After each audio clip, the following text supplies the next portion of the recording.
Hello and welcome back. I think this is part 7. I'm not sure. It's a lot of parts. So there's lineage attached to what you're doing. So it's not just what comes from you. This is what do we call it? You are literally placing a a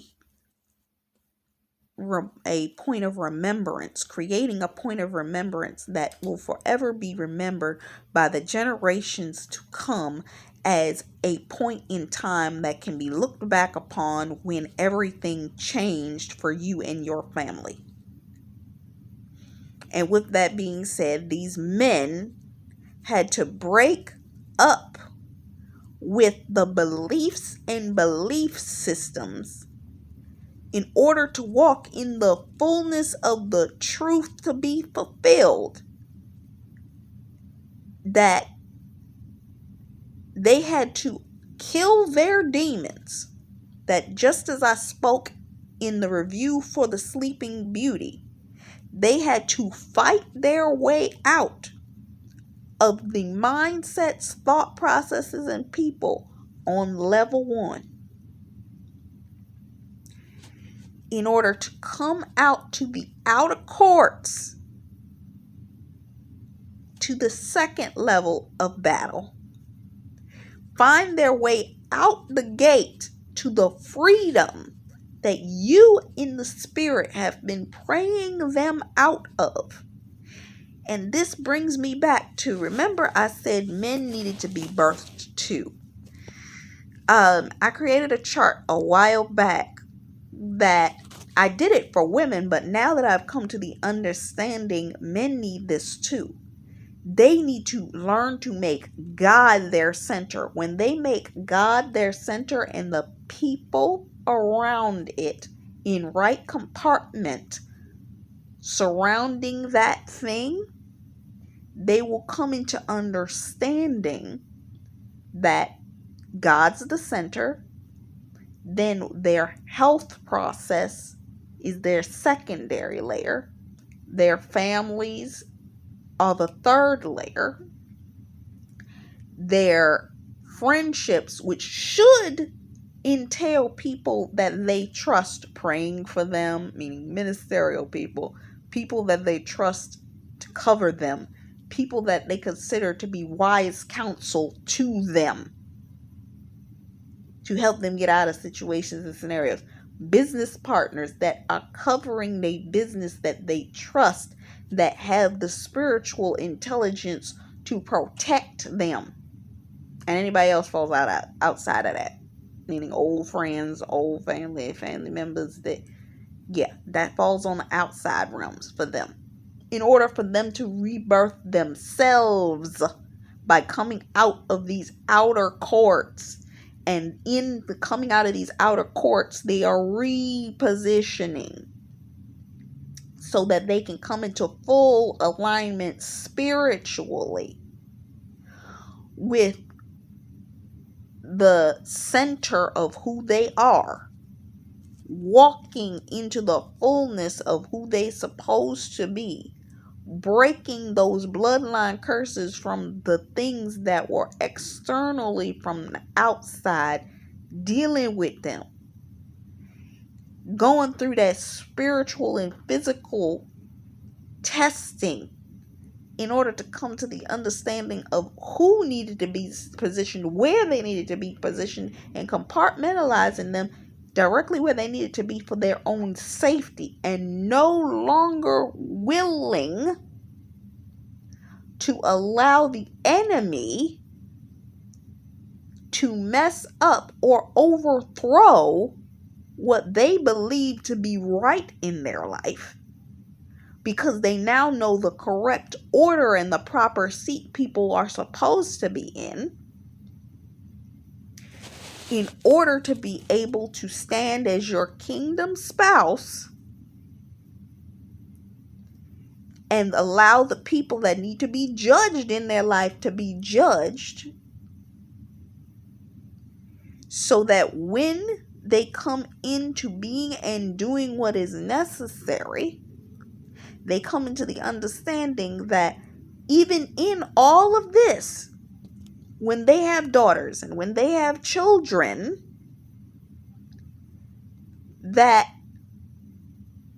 they're going to have to allow the process to take place for them. I'm going to get back to that in a minute.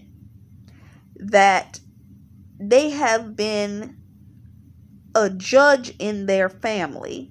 They will need to be a judge in that family and understand what they're doing, and God will lead them. But they will be ostracized by the people on the outside, because what the people on the outside see is the person they've always been. So you're going to have religious Christians coming into the situation saying they ain't got God in them. That's not God in that person. They had a problem with this. This person has a problem with that. They got all this. I know they look good on the outside, but I don't trust that.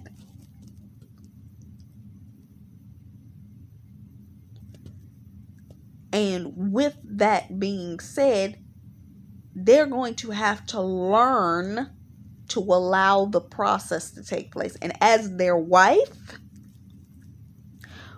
you're going to have to discern and decipher what's going on, that these things are handled and managed in an appropriate manner, because your husband's still going to be the leader, even if he's being led in the wrong direction. Meaning, if he's operating on his own mind thoughts and not spiritually, because some people get their own wisdom and they believe that wisdom is more important, meaning operating in caution that they feel from what they've experienced. Hello, you got family members that do that. They experienced a certain thing, so they speak wisdom to you from that space. And sometimes your God-ordained spouse is going to get thinking that he's in order, but you're going to have the wisdom to have the understanding. Yeah, I don't think God's saying that. But you can't usurp his authority in that, because he's still got to cover your family.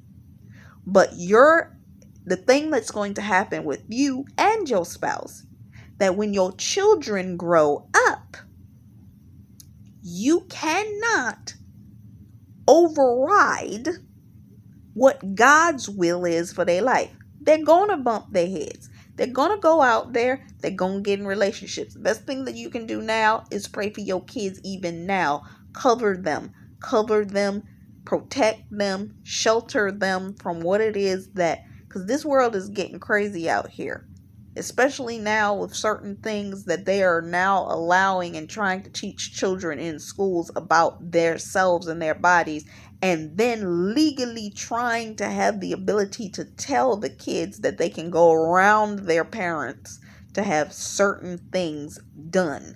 That's one of those situations.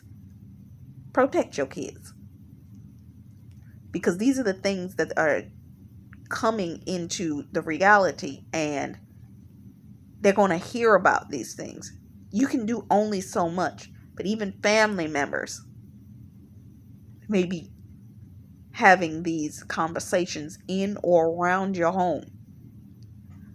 Pray and protect your children, because I've seen video footage of parents sitting up there telling their kids, oh, I saw my kid do this, so I'm not going to change their preference of what they like to do. At 2 years old, they saw their kid playing around with their shoes, so they assumed that they were this way.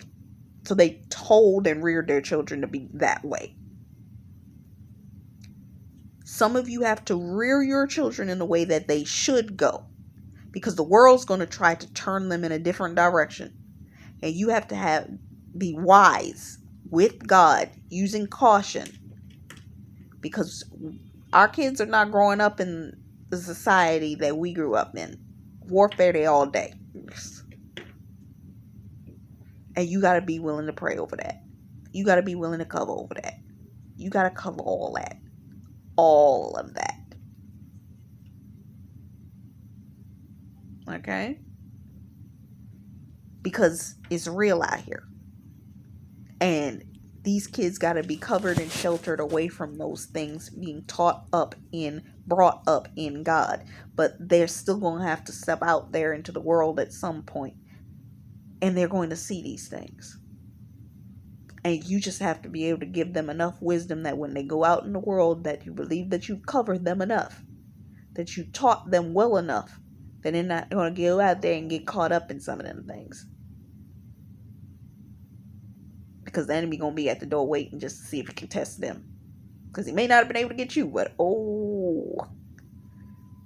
he may be able to lead them astray as a serpent. Just like he led Eve. Eve knew. Eve heard. And she still ate the apple. I heard somebody say this, that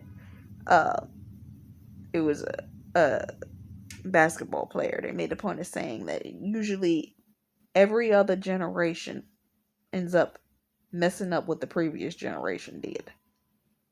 When they go out on their own, you got to make sure that you're praying that the devil does not lead them in the wrong direction. I was listening to Ariel Sparks recently, and she said that she went to college and came right back home.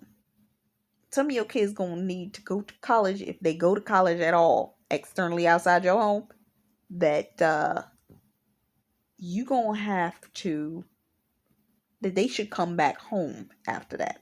Because being out there in the world, having their own places and apartments and all that kind of stuff, that leaves them open to warfare that they should not have. Some of them need to be covered.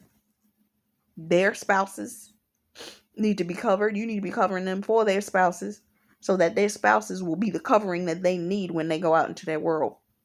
And they should not leave your house, because it says in the word, leave mother and father's house and cleave unto. Some of your kids need to stay amongst you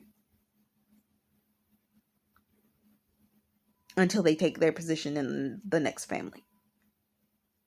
But you also have to come into the agreement that, and the understanding that the Lord may lead them to be the savior for someone else, just like he led you to pray for somebody, pray for your spouse. The person that may be their spouse may have a past that to you be like, I don't want them marrying on somebody that's like that. And God's saying, I need them to marry that person because of the fact that they're the one that's going to be anointed to be able to maintain and handle that person. You understand what I'm saying? They're the one that's going to be able to cover that person against whatever warfare that they're dealing with. They're going to be the one that's going to be able to maneuver. They can't. Yeah, we may want our kids, when we have kids, to marry somebody that looks like the perfect specimen. Perfect for them.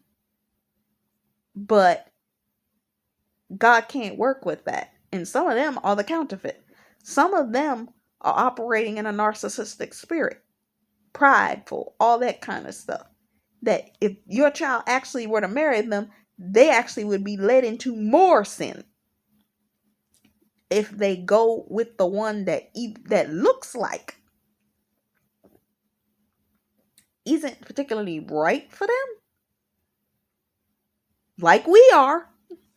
Some people are going to look at what we've walked into and say, that don't look like that's a good idea for that person. Yeah, your children are going to have that same problem. It's going to be the history repeating itself in a way.